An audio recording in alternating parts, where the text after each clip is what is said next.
World wide గా box office వద్ద హనుమాన్ వసూళ్ల వర్షం కొనసాగుతూనే ఉంది. విడుదలై 25 రోజులైనా తగ్గేదేలే అంటూ కలెక్షన్ల సునామీ సృష్టిస్తోంది. తాజాగా హనుమాన్ ప్రపంచవ్యాప్తంగా 300 కోట్ల వసూళ్లు సాధించింది.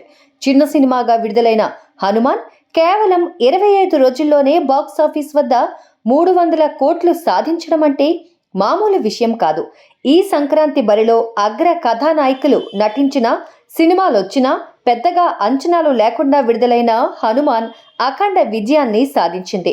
కేవలం తెలుగులోనే కాకుండా పాన్ ఇండియా లెవెల్లోనూ భారీ స్థాయిలో వసూళ్లను కొల్లగొట్టింది. దీంతో ఇప్పటి వరకు ఏ తెలుగు సినిమా కూడా సంక్రాంతి బరిలో విడుదలై ఈ రేంజ్ కలెక్షన్స్ సాధించలేదు. అదే విషయాన్ని తెలుపుతూ ఆ మధ్య 92 ఏళ్ల తెలుగు సినిమా చరిత్రలో సంక్రాంతికి విడుదలై ఆల్ టైమ్ బ్లాక్ బాస్టర్గా నిలిచిన చిత్రం తమదేనంటూ ఓ స్పెషల్ పోస్టర్ కూడా రిలీజ్ చేసింది టీమ్.